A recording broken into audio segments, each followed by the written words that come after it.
The broadcast is now starting. All attendees are in listen-only mode.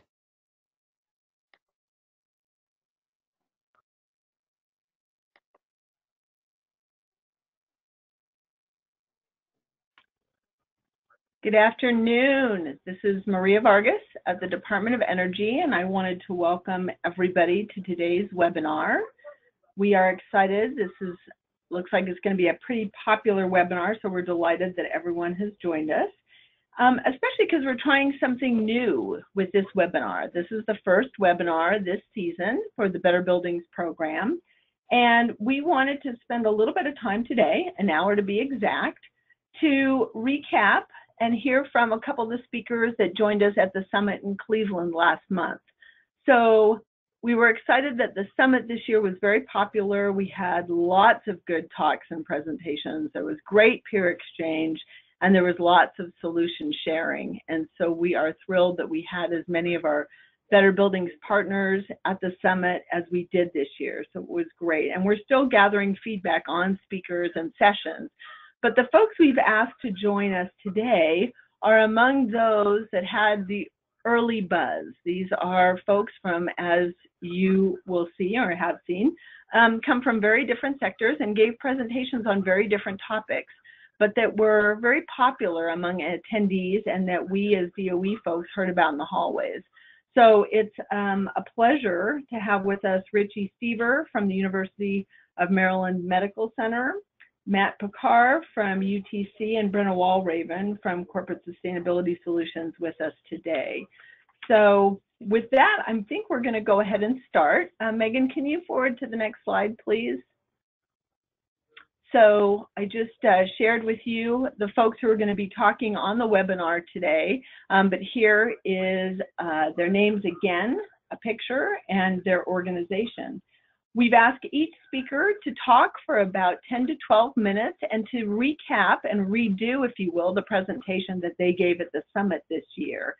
And we are leaving time in this webinar at the end for questions. So if you have questions, please feel free to use the webinar app and submit questions, and all of the speakers are excited to hear the questions you have and spend some time answering it.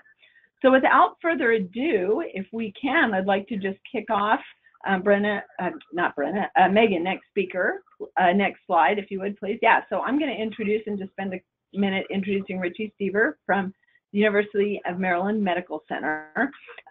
Richie is the Director of Operations and Maintenance for the Medical Center's downtown and midtown campuses, which is about 3.5 million square feet. And I think Richie's trajectory and career will give you a sense of why his talk was so well received and why he is going to share with you some really interesting work that he's been doing.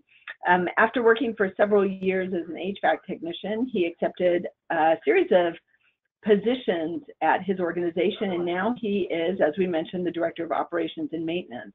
And the great thing about Richie's presentation, not to preface it too much, but is that he is going to talk about building the next generation of workers in the energy industry and helping deliver greater energy efficiency in our buildings, and share some real stories of how we can really grow and excite the next generation of workers. And I'm going to, before I turn it over to Richie, I asked each of the speakers to tell me a little bit about themselves outside their work. And Richie, it turns out, is an amateur largemouth bass fisherman who's ranked 12th in the state of Maryland. And he also volunteers with Heroes on the Water, an organization that's helped veterans relax and reintegrate through kayak fishing in the outdoors. So with that, Richie, we'd love it if you would kick us off. Megan, you can probably go to the next slide, and we'll get started on today's webinar. Richie, it's all yours. Maria, thank you for that wonderful introduction. Again, my name is Richie Stever. I'm the Director of Operations and Maintenance at the University of Maryland Medical Center. Megan, next slide.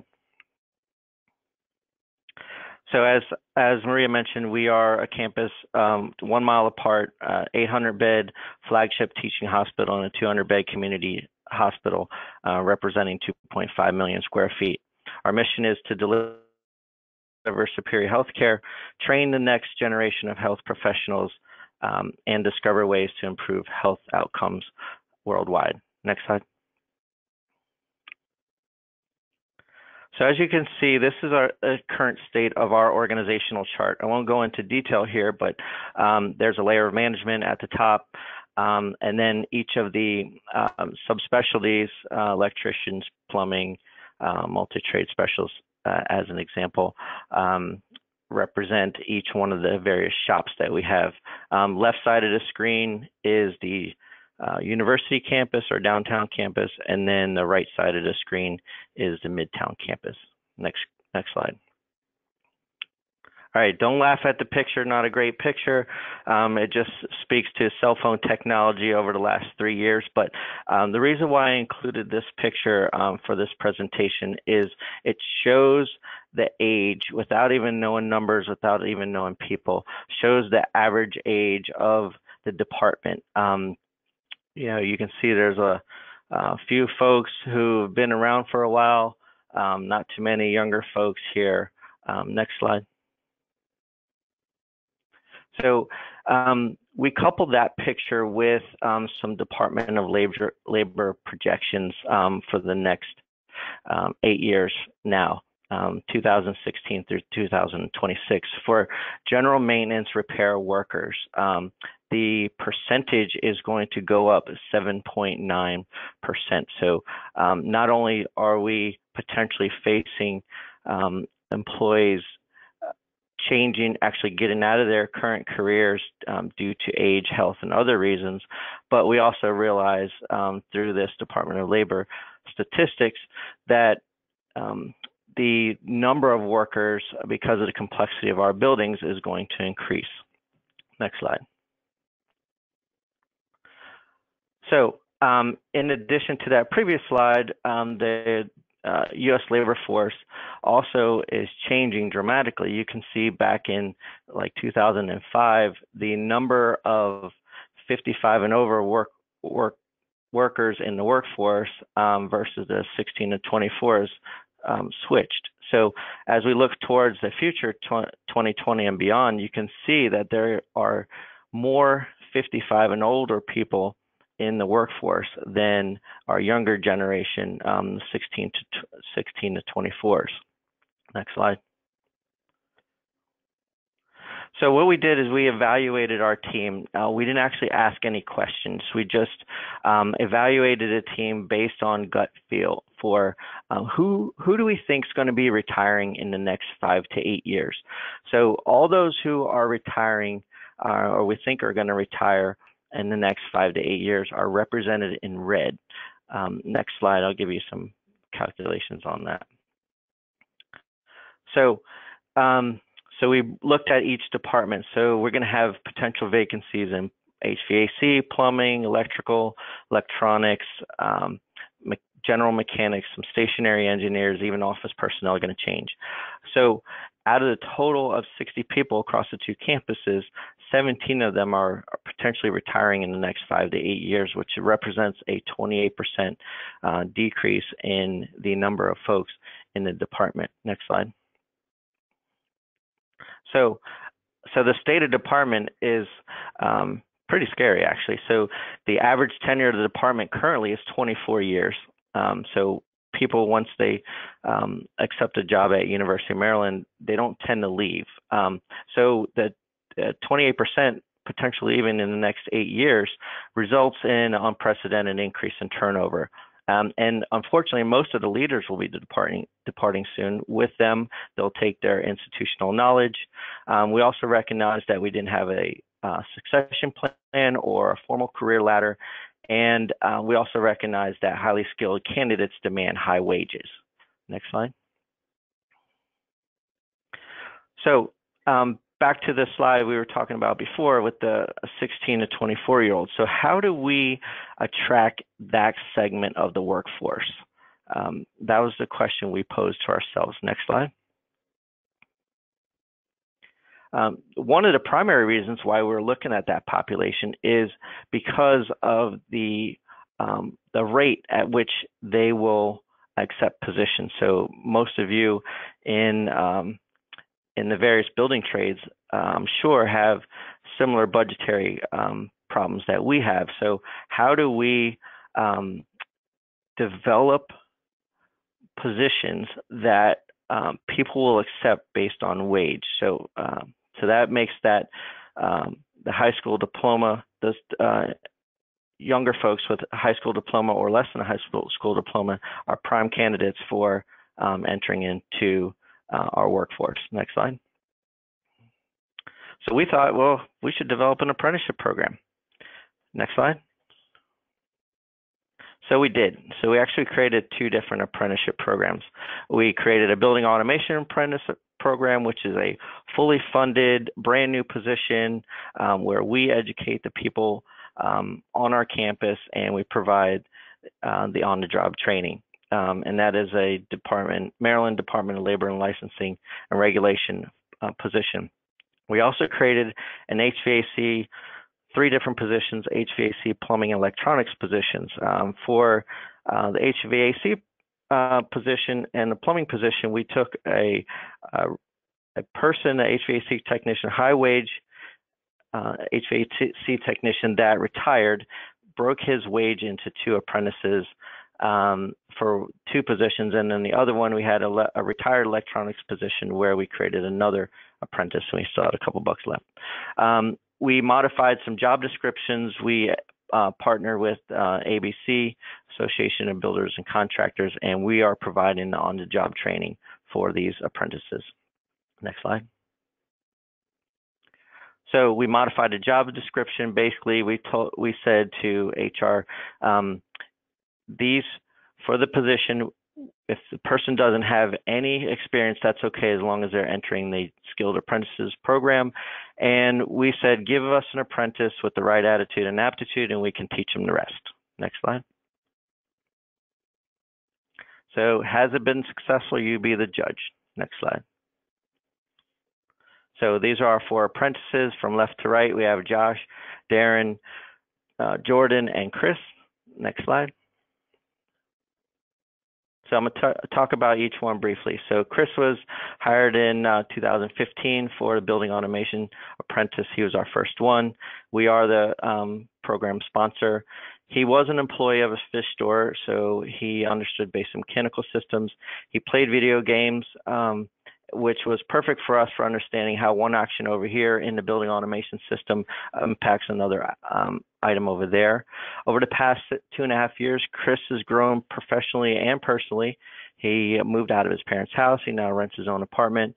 He has excelled in every single class he's taken. He actually was flunking out of high school. You can see that on the 3rd bullet. Barely passing, but he's gotten all A+ in this building automation program.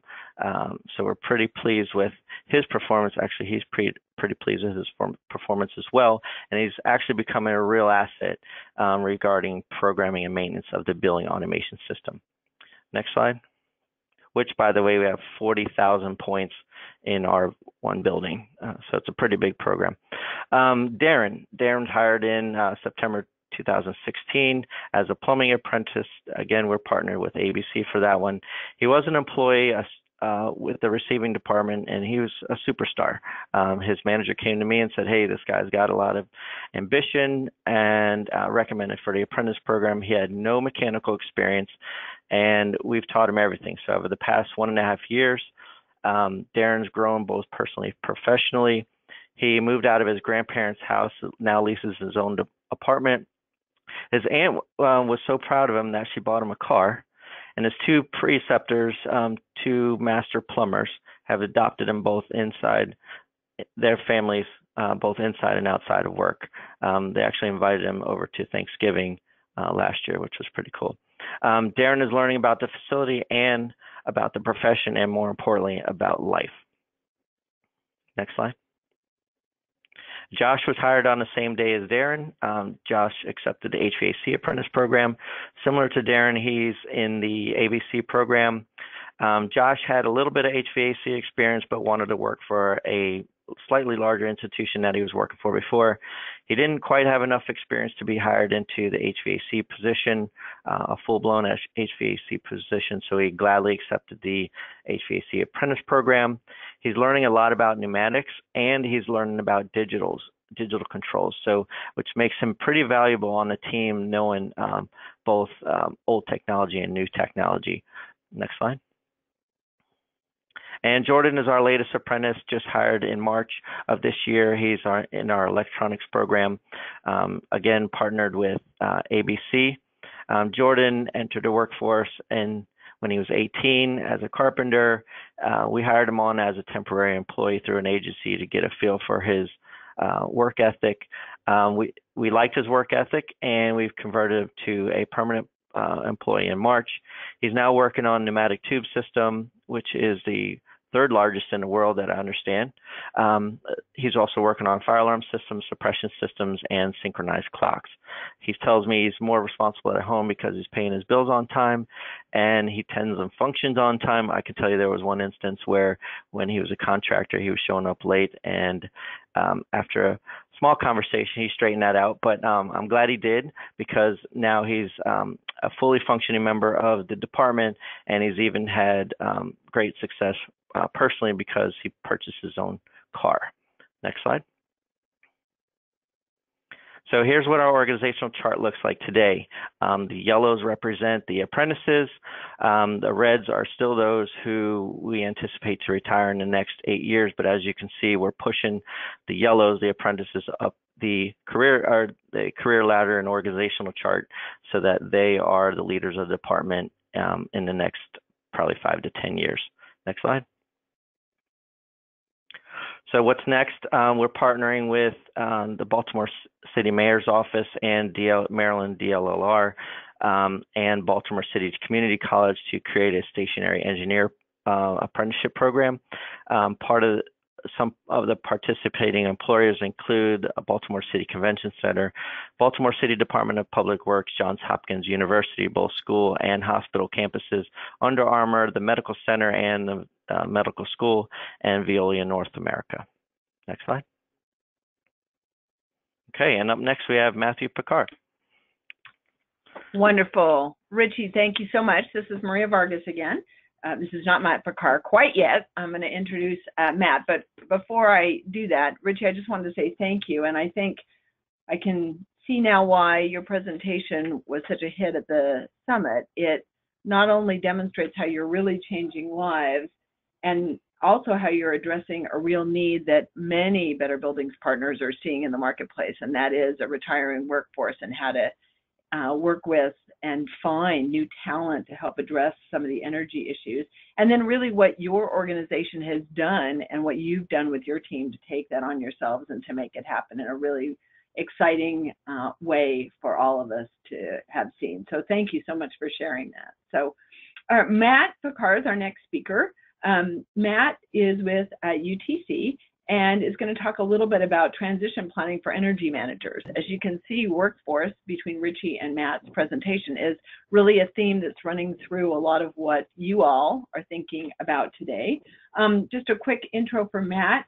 He's been with UTC quite a while, started in the carrier air conditioning division as a sales engineer, and then has had a variety of careers and is currently the senior manager of energy and greenhouse gas programs within the Environmental Health and Safety Department. And he's responsible for for UTC's energy and greenhouse gas reduction program. And I asked Matt what a fun fact would be about him. And like Richie, he is a fisherman as well, although a saltwater fisherman. So with that, Matt, if you could take us away, we'd love to hear about transition planning for energy managers. Well, thank you for that intro, Maria, and thank you to all those who enjoyed my presentation at the Better Buildings Energy Summit in Cleveland. The Department of Energy came to me and asked me if I'd do a presentation on transition planning, probably because 4 years ago I was brought in to this position with the understanding that my then boss would be retiring at some point, and in 2017 he did retire and I took over the position. So I guess it was a good fill. Next slide, please. So getting right into it, I'm going to get everyone up to speed on UTC, just let you know a little bit about who we are and what we do. And then I'll talk about the energy manager requirements. Now, I know we're talking about transition planning for energy managers, but it's really, we're always looking for good people. So it's really the skill set that we're looking for that's important. And we train a lot of people so we can find out that person who we can bring in and have replace the people as they retire or move on. Next slide, please. So as you can see, UTC is a $60 billion revenue company. We're broken into 4 primary business units. There's 2 commercial, being Otis elevators and escalators. There's the CCS division. You probably know them as Carrier Air Conditioning, Chubb and Kidde Fire and Security Protection. And then 2 on the aerospace side. We have Pratt & Whitney Engines, and we have UTC Aerospace. Globally, we have about 300 manufacturing sites, and that doesn't include our sales offices and our repair shops. So somehow we need someone who can kind of gather these different organizations together and have them coalesce around our sustainability goals. And you can see them on the slide. We do require a 3% year-over-year reduction in our greenhouse gas emissions. We require a 5% reduction in our water consumption year-over-year, and we require 100% implementation of the global water best practices. Now, this started in 2015, so those 3%, 5%, they all culminate into reductions of 50 and 25% for our 2020 goals, and right now we're in the midst of setting our 2025 goals. Next slide, please. So what do we look for energy management? Well, there's some traditional topics such as lighting, HVAC, compressed air. These are kind of the mathematical parts that any engineering firm, they have an engineer, they can do this, they can do the calculations all day.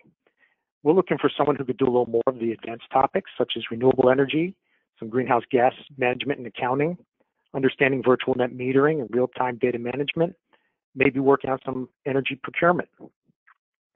That's kind of a more financial need and not really something that every engineering firm would have someone to help us with. And then the people we're looking for today, we have to consider future concepts, such as the advanced manufacturing processes. A lot of you may think 3D printing, utility scale energy storage. So it's great if we have solar panels on our roof, but if we don't have that energy when we need it, in some kind of storage, it may not work for us in the long run. And then robots in manufacturing. So a lot of times we do have a health and safety component. If a job is too dangerous or someone shouldn't be doing it, we'll look at putting robots in, and the employee will work with or through the robot, just not to get involved with the process as much and keep them safe. And then we have a big push on towards digital factories, which is going to be collection of data on a real-time basis and being able to make decisions based on that data. Next slide, please. So where do we look for these people?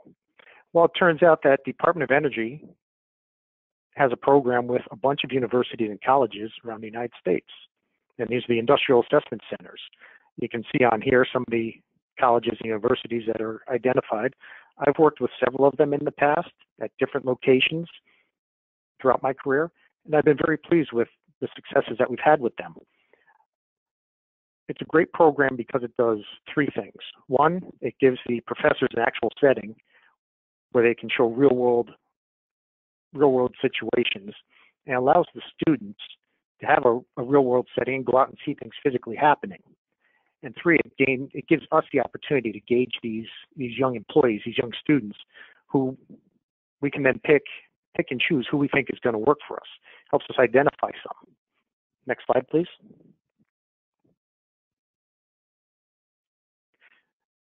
So we have these college students, and let's say some of them are in their junior, senior year. Well, we have internship opportunities available to bring them in. Or if they're graduating, we have an EH&S leadership program. So the leadership program is basically a 8-month, 3 rotations where the candidate will spend an 8-month stint perhaps in an aerospace manufacturing division, a commercial manufacturing division, or they might be working up at the corporate office. They gain experience of everything that UTC has to offer, and they get to see where a good fit is for them, and they're placed based on what they liked, placed after their rotations are done. And as you can see, some of our key facts, UTC plans to hire 35,000 people within all 50 states.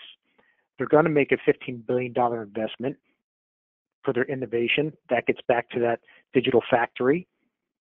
And 29,000 academic degrees have been given out to employees. That was a benefit of one of those. So when we get new people in, I push them into that program. It's a great opportunity. Next slide, please.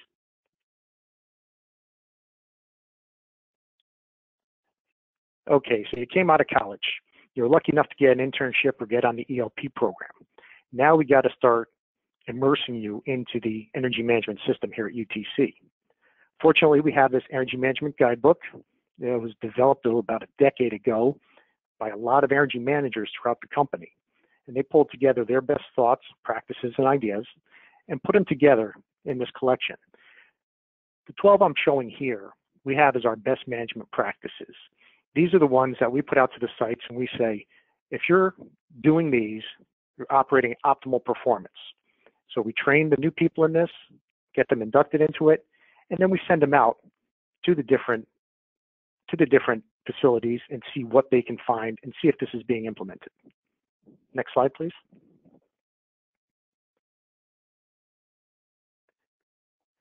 As part of that energy management guidebook, we require that our facilities get an energy audit every 3 to 5 years. Could be internal, could be external. As you can see from the slide, UTC, my department conducts 10 to 15% of these energy audits every year.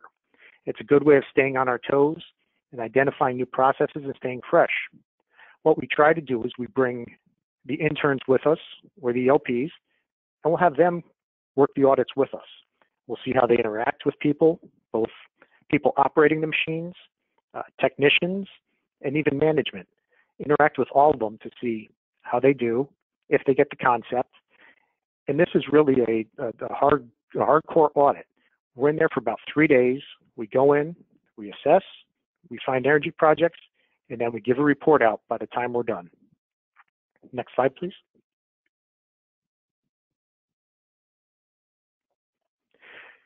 So the training doesn't end there. So you've come out of college, you've been inducted into the UTC methods of energy management, and you've gone out on some energy audits. What's next? We're going to give you some advanced training.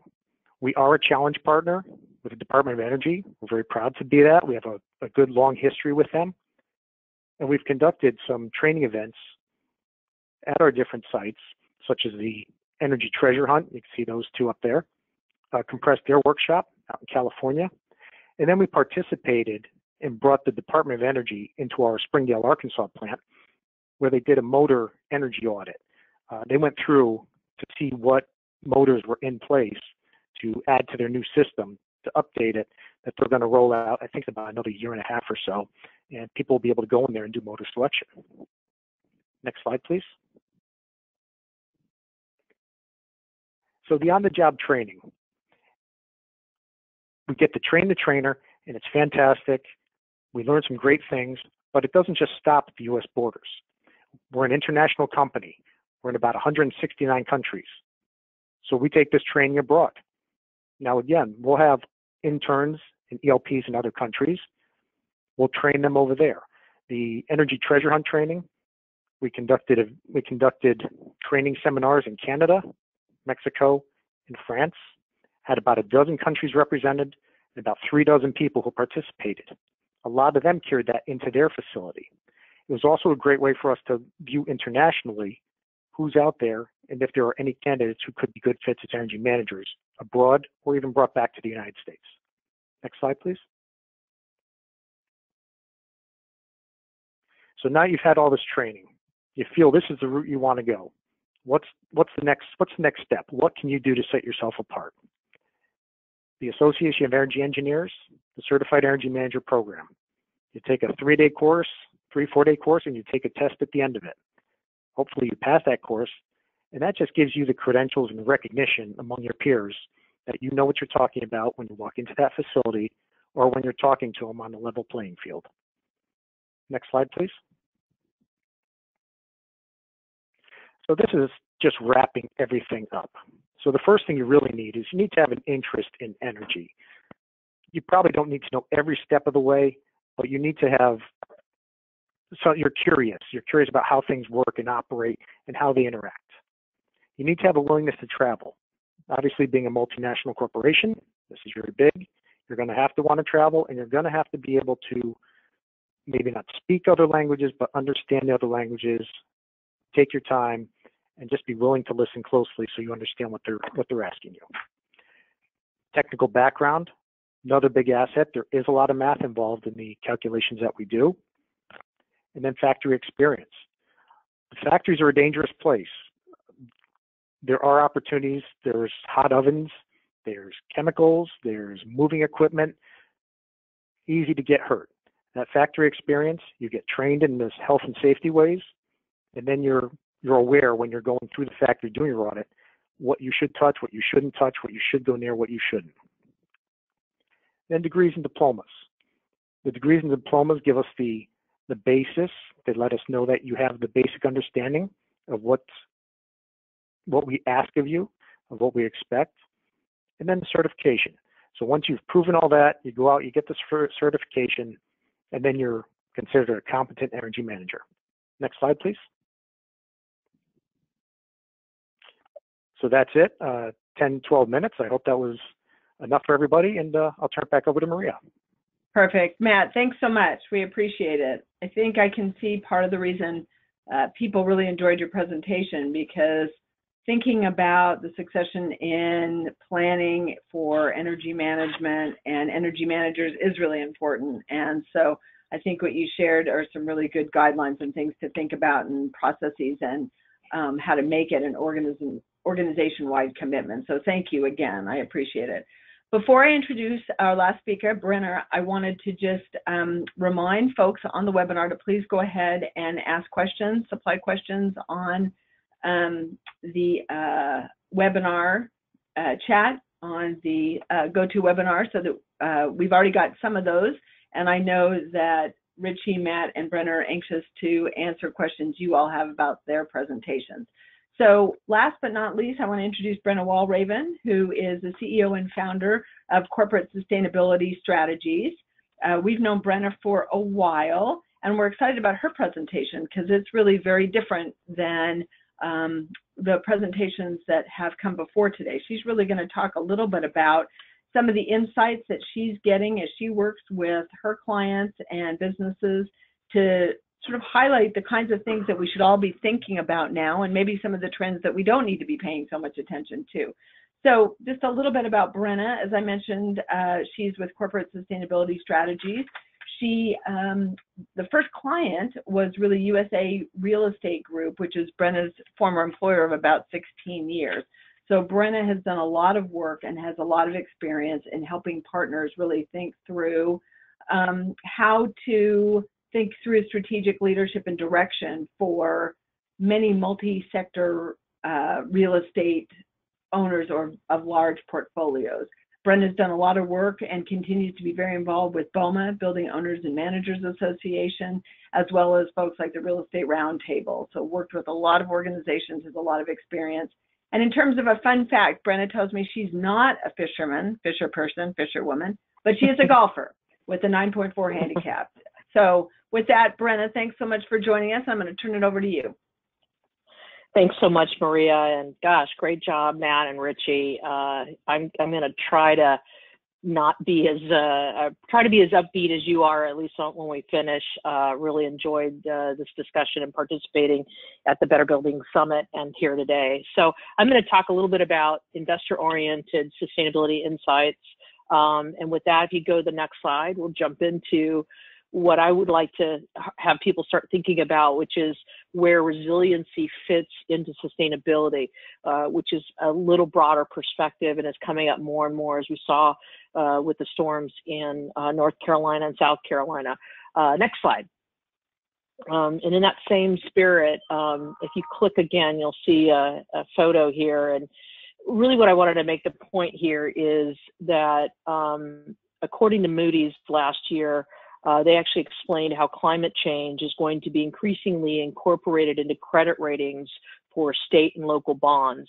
And so if cities and states don't deal with risks from surging seas or intense storms, they're going to be at greater risk of default. And in fact, Lenny Jones with Moody's said, we want people to realize that as if you are exposed, we know that. And we are going to ask questions about what you're doing to mitigate that exposure. And ultimately, that'll get taken into your credit ratings. And in fact, Moody's lists a handful of indicators that it uses to assess the exposure and overall susceptibility to these cities and states to climate change risks or resiliency risks. And they include things like share of economic activity that comes from coastal areas. So when you think about the United States, that's a lot of part of the country.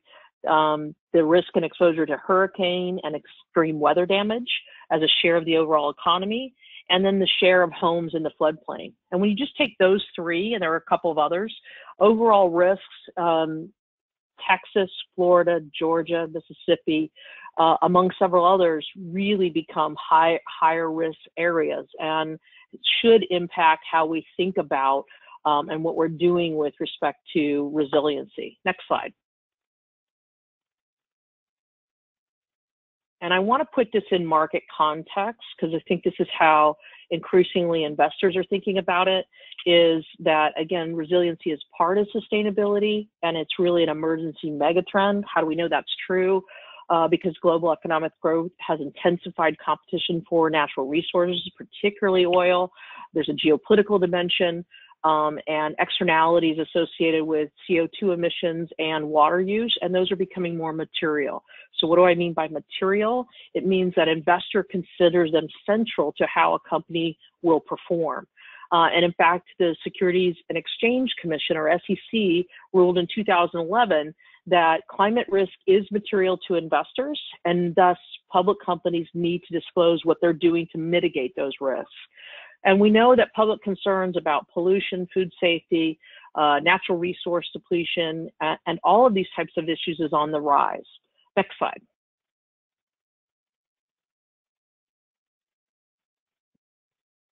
And so on this, I want to say, this comes up, well, what do you mean by resiliency, Brenna? What are we talking about here?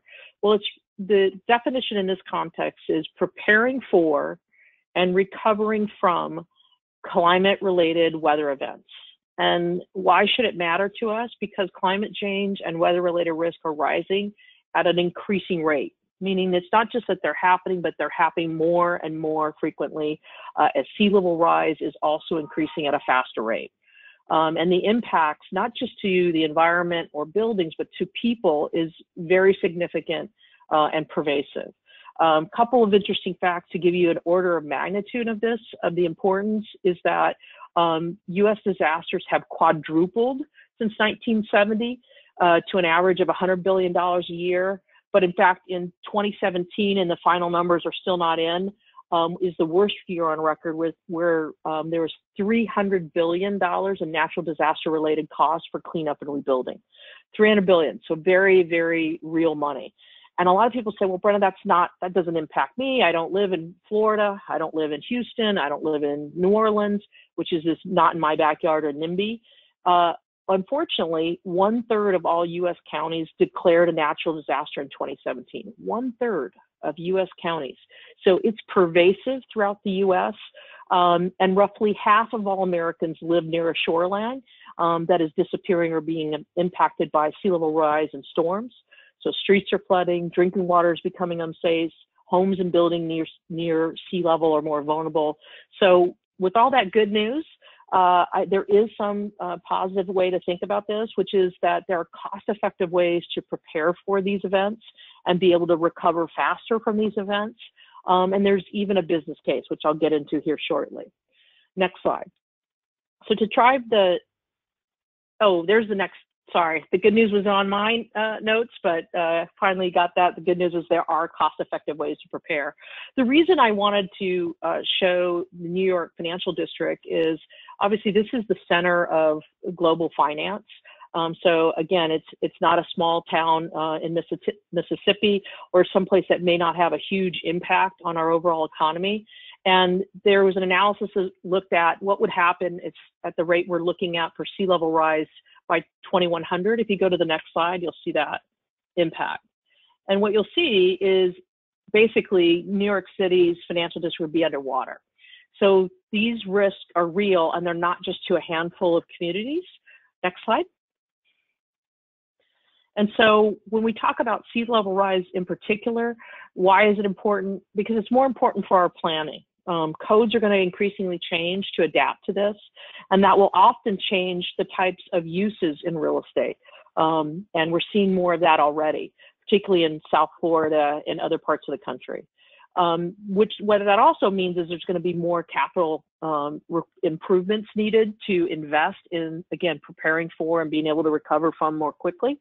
And we also know that this is going to affect flood zones. So you may not be in a flood zone today, but because of the impacts we're already seeing, you could be in the hold period of your investment. If you're a real estate owner, during your hold period, you could become or come into a flood zone.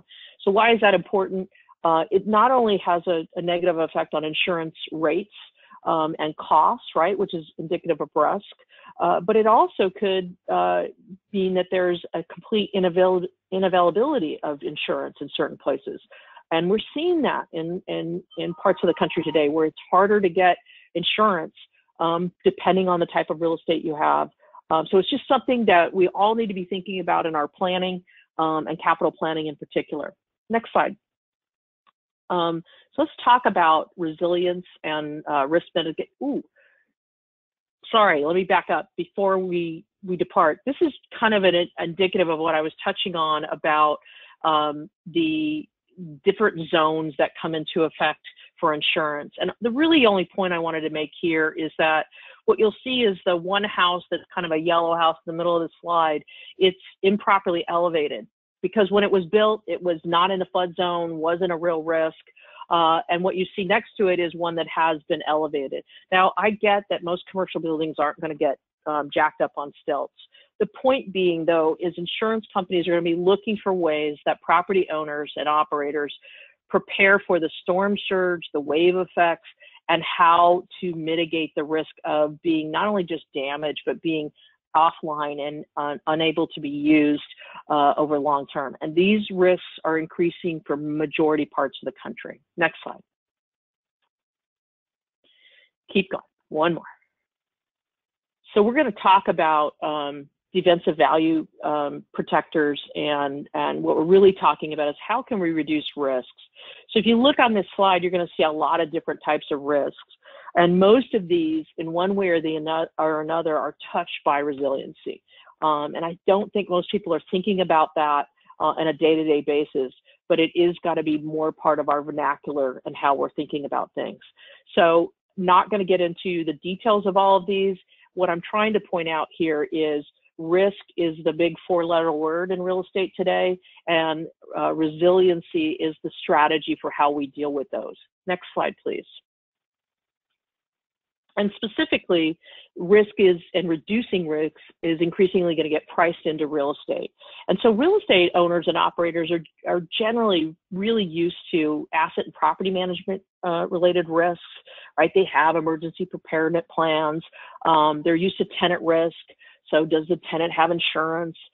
They're even used to physical asset risk to some degree, right? Are we making the capital investments in our property to maintain it properly and get the performance? I think resiliency risk is a new risk that many owners have not been thinking about as much as they need to be. And what I mean by that is, let's talk about even the physical asset risk. Your asset could be as resilient as it possibly could be, but if the roads are blocked and you can't get power to your building, then suddenly you're not in business.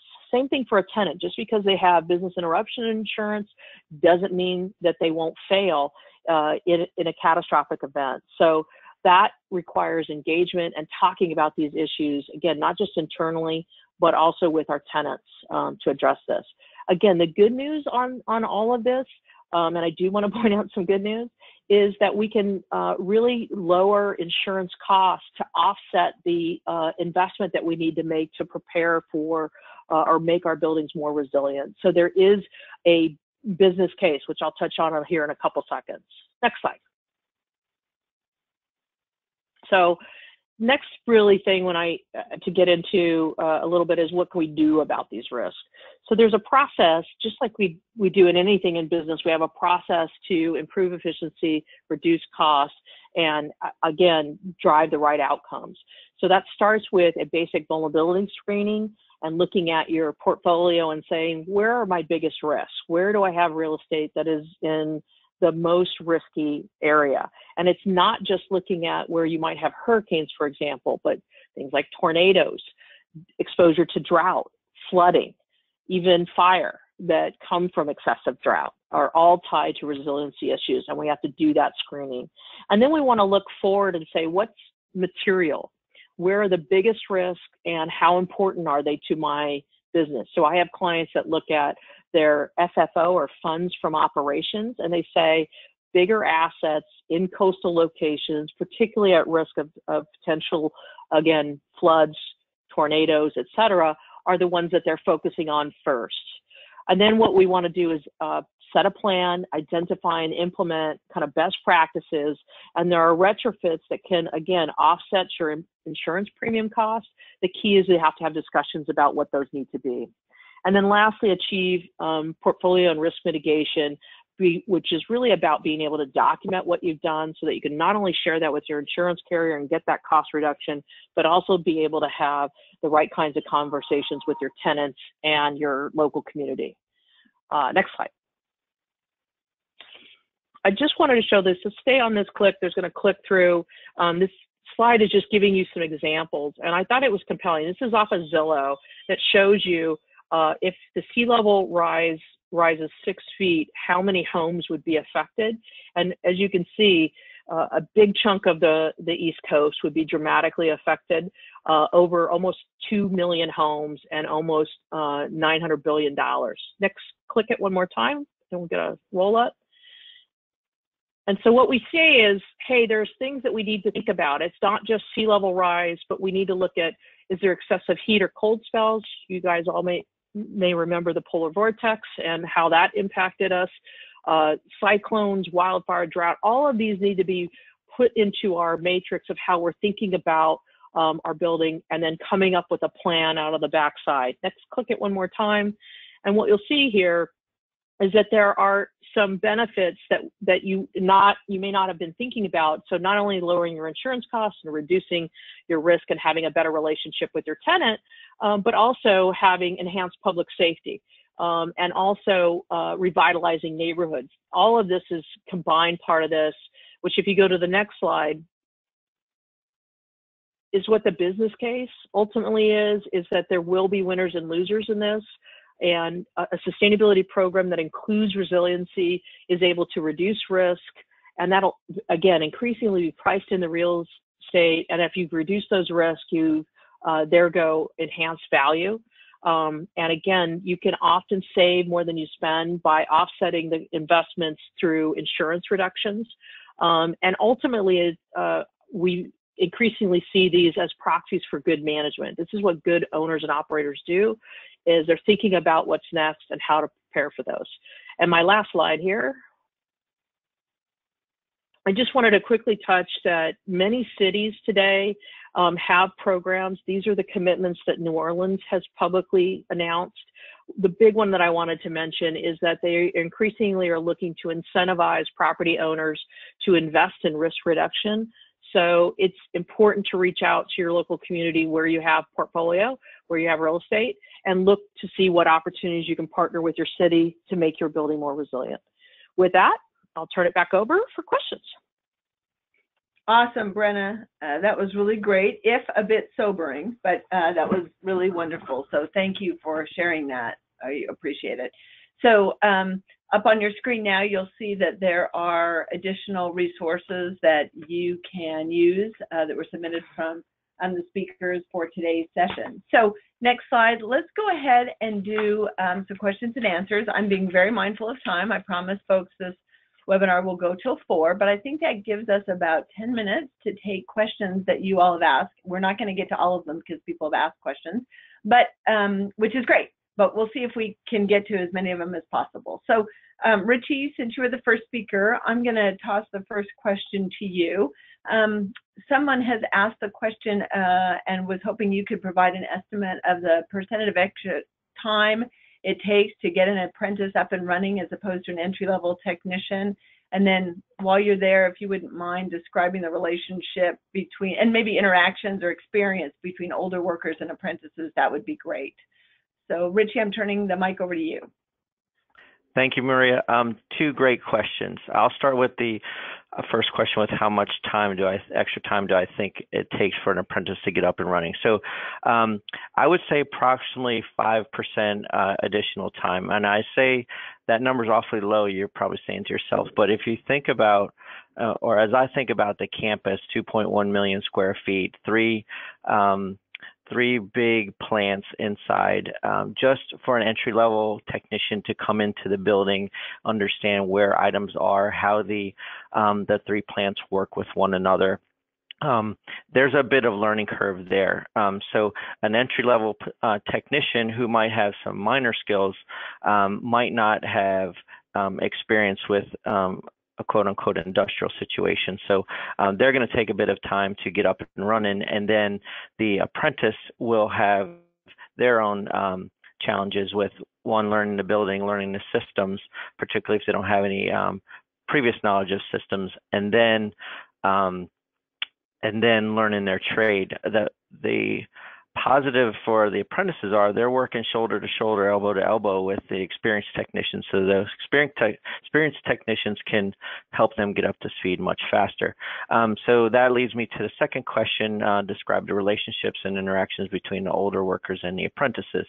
So I wasn't sure how the older employees were going to accept the new apprentices, basically forced it on them. And to my surprise, not one of the apprentices have experienced any negativity from the older employees. I think the older employees recognize what we're trying to do as an institution to develop our resiliency from the workforce, and they're all for it.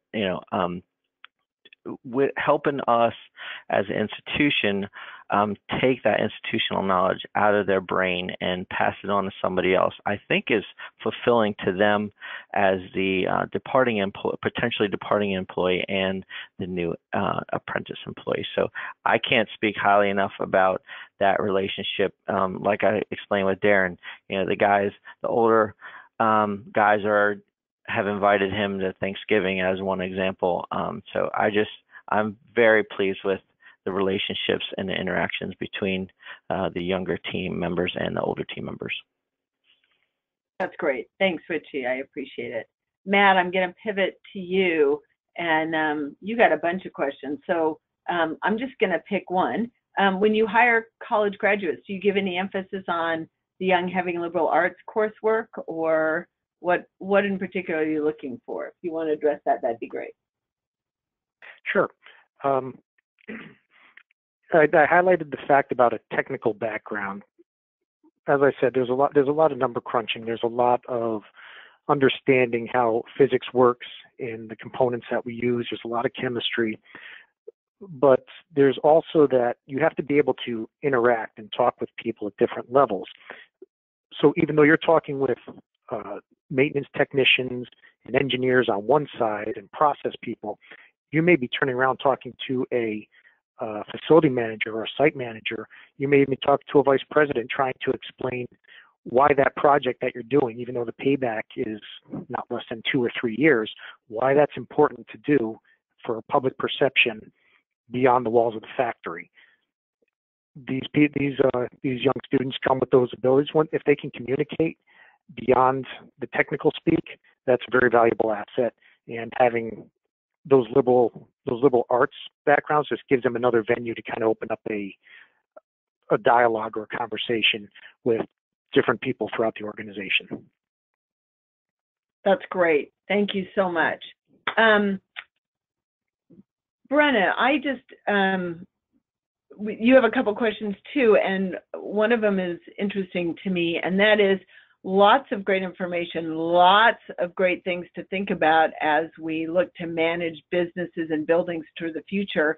And I guess, do you have a suggestion of where you think people should start when they think about resiliency or sustainability, and how to best move their organization forward? Yeah, it's a great question because it can be overwhelming. And really the first place is just assessing what you have. So if that's one building, assessing that one building, where are the weak points? Where could the building go down if there is a flood, if there is a storm, if there is an earthquake, is there a fire, right? Walking through and trying to do an assessment of where there are weak points. And then secondly, I would encourage having discussions, not only internally within your organization, like your risk manager, right? How do insurance companies think about this? We've looked at our building. We think it's in pretty good shape, but I'd like to understand how our insurance carriers are thinking about that. And then second is, I think ultimately it's what can we do to reduce that risk? Your city partners, that's why I wanted to show New Orleans. If you look online, most cities have some type of formal plan. Some are more sophisticated than others. Reach out to your city and say, hey, I'm watching the news and what's happening in North and South Carolina with the storm, and I'm thinking about how to get prepared. And I would love to have an open dialogue. Those things go a long way to helping identify where the weak links are and where there are opportunities.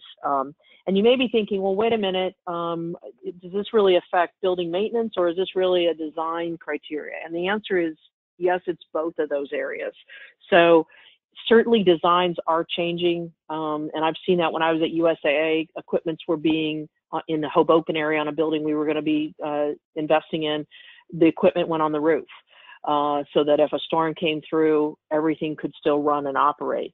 But on the building maintenance side is, hey, do we have a situation where, hey, we've got pumps, but they're under the flood line, so those pumps won't work immediately into a heavy rainstorm.